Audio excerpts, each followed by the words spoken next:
সুপ্রিয় দর্শক, আসসালামু আলাইকুম ওয়া রাহমাতুল্লাহি ওয়া বারাকাতুহু। ইন্নাল হামদুলিল্লাহ ওয়াস সালাতু ওয়াস সালামু আলা রাসূলিল্লাহ। দর্শক, এই মুহূর্তে যে যেখান থেকে দেখছেন চ্যানেল 24, স্বাগত জানাচ্ছি আপনাদের প্রত্যেককেই।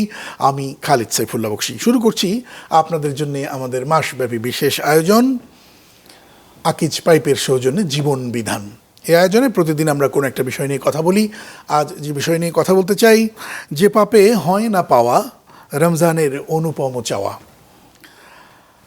আর এ বিষয়ে কথা বলবার জন্য আমাদের স্টুডিওতে যোগ দিয়েছেন বিশিষ্ট আলেম দ্বীন, বিশিষ্ট ইসলামিক স্কলার শেখ আব্দুল হাই মোহাম্মদ সাইফুল্লাহ। শেখ, স্বাগত আপনাকে। আসসালামু আলাইকুম রহমতুল্লাহ। ওয়ালাইকুম আসসালাম রহমতুল্লাহ বারাকাতুহু। দর্শক, অনেক কিছু হয় না পাওয়া, রমজানের অনেকগুলো দোয়াও হয় না কবুল, কিছু কিছু পাপের কারণে। চলুন এ বিষয়ে আমরা একটু শেখের কাছে জানবো। জি শেখ। জি, বিসমিল্লাহ, আলহামদুলিল্লাহ, ওয়াসসালাতু ওয়াসসালামু আলা রাসূলিল্লাহ ওয়া বা'দ। মূলত আমরা রমাদানে যখন প্রবেশ করি, আল্লাহ রাব্বুল আলামিন আমাদের জন্য এটাকে রহমতেরই মাস বলেছেন। ফুত্তিহাত আবওয়াবুস সামা, আসমানের দুয়ার খুলে যায়। আল্লাহ রাব্বুল আলামিনের আসমানের দুয়ার খোলা মানে আল্লাহর রহমতের জন্য আমরা একটা উপযুক্ত পরিবেশ পেয়ে যাই। কিন্তু আমরা দেখি যে আমরা আমাদের নিজেদের জীবনেই এমন কতকগুলি পাপের সাথে সম্পৃক্ত হয়ে থাকি যেটাতে আমরা আসলে রহমত পাই না। আমরা যদি উদাহরণ হিসেবে বলতে চাই যে কেউ একজন দাবি করছে যে আমি অমুক স্কুলের ছাত্র, কিন্তু সেই স্কুলে সে টাইম মতো যায় না, ওই স্কুলে তার আদৌ খাতার মধ্যে রেজিস্ট্রারে নাম আছে কিনা, ওই স্কুলের ড্রেস কোড কী সেটাও সে জানে না, পরীক্ষা দেওয়ার পরে সেখানে যে একটা পাস মার্ক ন্যূনতম আছে এরকম কিছু নাই, কিন্তু সে দাবি করতেছে। তো এখানে একটা ভয়ঙ্কর দিক আছে যে চোর যদি চুরি করে তাহলে তার অপরাধ, ধরা পড়লে মাইর আছে, কিন্তু চোর যদি পুলিশের পোশাক পরে চুরি করে তাহলে কিন্তু ডবল মাইর আছে। যে তুমি আইন শৃঙ্খলা রক্ষাকারী বাহিনীর এই ড্রেসের আশ্রয় নিয়ে তুমি আজকে চুরি করতে আসছো। তা আমার যেটা বলার উদ্দেশ্য, আল্লাহ রহমতের ভিখারি আমরা সবসময়, কিন্তু যখন আল্লাহ রহমতের দরজা খুলে দিলেন আমি সেই সময়ও রহমত নিতে পারলাম না, তাহলে আল্লাহ রাব্বুল আলামিন আমাদের প্রতি কীরকম রাগান্বিত হতে পারেন। আমি আপনাদের কাছে মূলত সূরা আরাফের 3টা আয়াতের থেকে একটু ছোট্ট ইন্ডিকেশান দিতে চাই যে আমাদের জীবনে কেন এরকম হয়। আল্লাহ নবী করিম সাল্লাল্লাহু আলাইহি সাল্লামকে বলেছেন, ওয়াতলু আলাইহিম নাবা আল্লাযী আতাইনাহু আয়াতিনা। হে রাসূল, আপনি এরকম মানুষের কথা আপনার উম্মতের কাছে আলোচনা করেন যাকে আমি আমার পক্ষ থেকে আয়াত দিয়েছিলাম। এই আয়াতটা কি?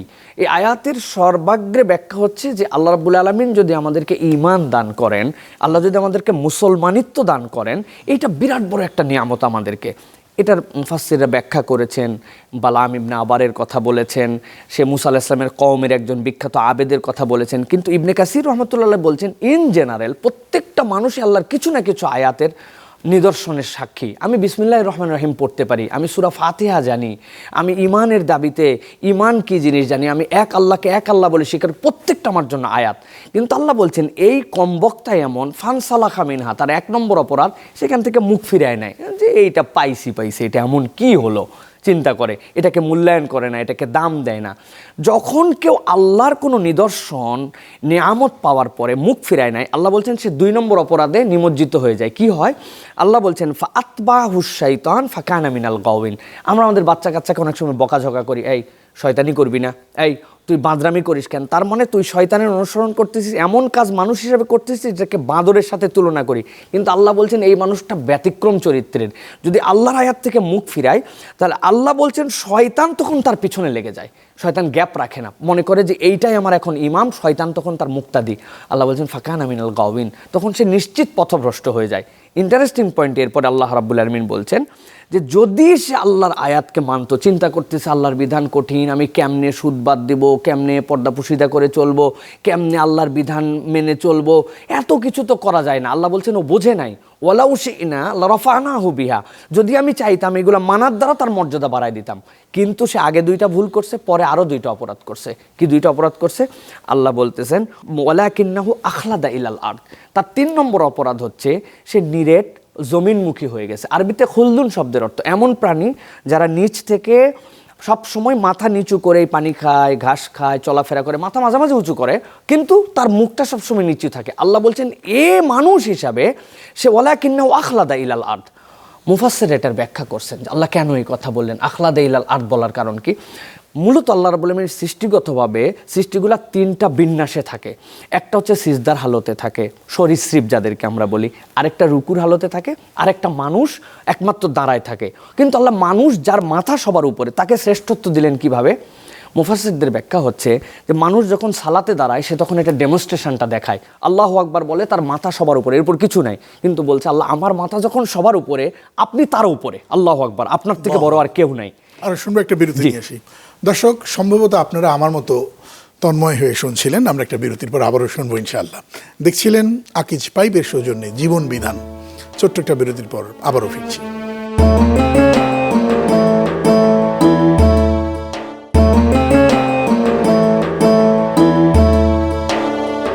স্বাগত আরেকবার, সাথে ছিলেন, অসংখ্য ধন্যবাদ। দর্শক, দেখছেন আকিজ পাইপের সৌজন্যে জীবন বিধান। আজ আমরা কথা বলছি যে পাপে হয় না পাওয়া, রমাদানের অনুপম চাওয়া। আমরা কি এই বিষয়গুলোকে এভাবে আনতে পারি কিনা শেখ? এমন কিছু পাপ বা গুনাহ তো আছেই যে কারণে আমাদের দোয়া আসলে কবুল হচ্ছে না, আমাদের হারাম উপার্জন সব মিলিয়ে যদি বলতেন। জি, যেটা বলছিলাম আমরা যে মানুষ তো তার শ্রেষ্ঠত্বটা হারায় ফেলতেছে কিভাবে, সে তো দোয়া করছে কিন্তু আসলে দেখা যাচ্ছে তার দোয়া আল্লাহ রাব্বুল আলামিন পর্যন্ত পৌঁছাচ্ছে না, সে অথচ সে বুঝছে না। যেটা বলছিলাম, ওই মানুষটা দাঁড়ায় যে নামাজের জন্য দাঁড়ালো আল্লাহু আকবার বলে, এরপরে রুকুতে গেল, সে তখন পুরা পৃথিবীর যতগুলি রুকুকারী প্রাণী আছে আমি দেখতেছি 4 পাওয়া জন্তু, কিন্তু তারা হালতে রুকুতে আছে, সে তখন তাদের মতো হয়ে বলতেছে আল্লাহ আমার যখন সবচেয়ে ঠুনকো হালত, মানুষ রুকুতে যখন যায় তার সবচেয়ে ঠুনকো হালত এইটা, আপনি একটু ঠোকা দিবেন সে পড়ে যাবে, সে বলছে সুবহান রাব্বিল আযীম, আল্লাহ আমি যখন সবচেয়ে দুর্বল আপনি তখন সবচেয়ে মহান। এরপরে সে দাঁড়াইছে, দাঁড়ানোর পর বলেছে আমি আল্লাহু লিমান হামিদা। আসলে সে বলছে আমি আল্লাহু লিমান হামিদা, আসলে জানে না তো অর্থ। এই যে আপনি যেরকম এর আগে একটা বললেন, সে আসলে আল্লাহ রাব্বুল আলামিন সামি আল্লাহু লিমান হামিদা দ্বারা বান্দার উত্তর দিচ্ছেন। আল্লাহ বলছেন বান্দা তুই টোটা ফাটা ভুলে ভরা মনোযোগ অমনোযোগ যা বলছিস মনে করিস না তোর রব শোনে, সামি আল্লাহু লিমান হামিদা, যে আল্লাহর প্রশংসা করছে আল্লাহ সব শুনছে। বান্দা খুশি হয়ে বলছে রব্বানা লাকাল হামদ। এরপরে বান্দা সিজদায় চলে গেছে। এখন তার কি? এখন সে এত নিচে যে তার কপাল নিচে, তার 2 হাত, তার হাঁটু, তার পা। রাসূল সাল্লাল্লাহু কাছে ইসলাম আসার পরে সবচেয়ে বড় অবাক হয়েছিল কাফের মুশরিকরা এই সিজদা নিয়ে, কারণ তাদের সিজদা ছিল দাঁড়ানো সিজদা, ভিন্ন রকম সিজদা। এই সিজদা দেখে নাই যেখানে তার পশ্চাৎ দেশ উপরে, কিন্তু ওই মানুষ যখন নাক কপাল ললাট একদম লাগানো, সে বলছে সুবহানা রাব্বিল আলা, আল্লাহ আমি যখন যার থেকে নিচু নাই সেই সময় তুমি সবচেয়ে উপরে। আল্লাহ বলছেন যেই বান্দা এই হালতের, সেই বান্দা ওয়ালাকিন্না ওয়াখলাদা ইলাল আরদ, সে একদম নিরেট দুনিয়াদার হয়ে গেছে, মানে দুনিয়ার জন্য সে যা ইচ্ছা তাই করতে পারে। বকশী ভাই, আপনি মাঝে মাঝে এরকম পরিস্থিতির শিকার হয়েছেন কিনা? মানুষজন বলে আপনার মতো চেনা লোক বলে কেনা দামে দিয়ে দিলাম, এমন হালাল জিনিস, হালাল দোকান, ব্যবসায়িক স্বার্থে এই মিথ্যা কথা বলে সে আপনার থেকে 500 টাকা বেশি কামাই করে ফেলছে। আপনাকে দেখে বলে আপনার আমার বোনের কাস্টমার, অথচ এর আগে সকাল থেকে 11টা পর্যন্ত যে 100 জনের কাছে বেচা শেষ। হালাল মাল, হালাল জিনিস হারাম করে ফেলতেছি আমরা, কারণ তার দুনিয়া চাই, দুনিয়ার জন্য সে যা ইচ্ছা তাই করতে পারে। আর 4 নম্বর অপরাধ ওয়াত্তাবা হাওয়া, সে তার মন পছন্দ জীবন চালায়। আল্লাহ লাগে যতদূর পর্যন্ত মন চায়, আবার যেখানে তার লাগে না সেখানে তার নিজের ইচ্ছা মতো জীবন চলায়। সে দেখবেন যে যখন আলহামদুলিল্লাহ মরাবাড়িতে যায়, তারপরে বিভিন্ন দিনী হালেকায় যায়, তখন আলহামদুলিল্লাহ অনেক পর্দা পুশিদা করে উনি যাচ্ছেন, কিন্তু যখন ঈদের দিন বেরোচ্ছেন, বিয়ের পার্টিতে যাচ্ছেন, তখন তার সাথে ইসলাম আর তার সাথে নাই। উনি যখন দান সাদাকা করতেছেন তখন উনি নামাজে আসেন, কিন্তু উনি আবার যখন সুদের কারবারে জড়িত হচ্ছেন তখন ইসলাম তার সাথে নাই। উনি আল্লাহ রাসূলকে পছন্দ করতেছেন, কিন্তু উনার বিয়ে শাদীর প্রোগ্রামে এমন গান বাজনা ডিস্কো চলতেছে, ওই জায়গাতে তার আল্লাহ তার নাই। অনেকে এইভাবে বলেও থাকেন যে দেখুন সব জায়গায় আপনারা ইসলামটাকে টেনে নিয়ে আসেন কেন?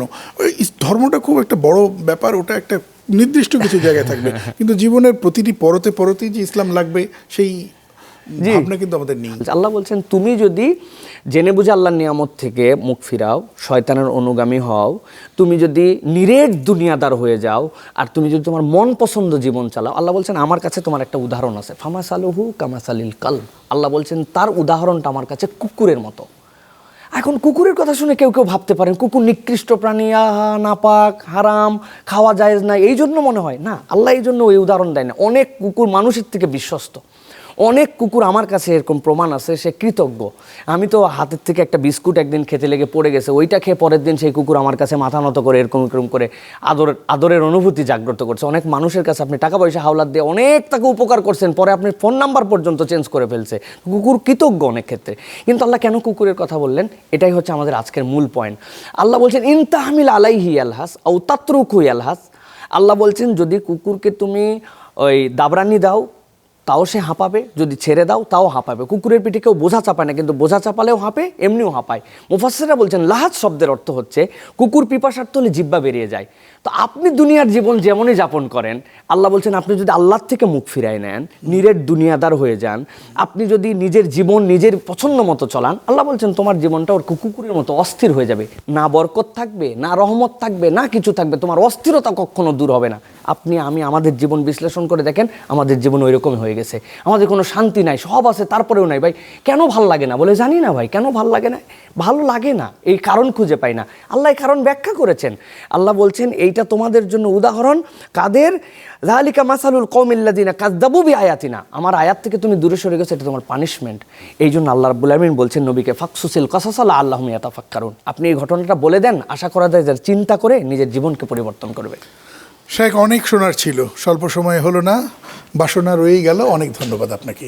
দর্শক, সবচেয়ে বড় ধন্যবাদ জানাচ্ছি আপনাদেরকে, আপনারা আমাদের বক্তব্য কথা শুনলেন। এই আয়োজনটি আপনারা এতক্ষণ উপভোগ করলেন আকিজ পাইপের সৌজন্যে। আজ এই পর্যন্তই। আসসালামু আলাইকুম ওয়া রাহমাতুল্লাহি ওয়া বারাকাতুহু।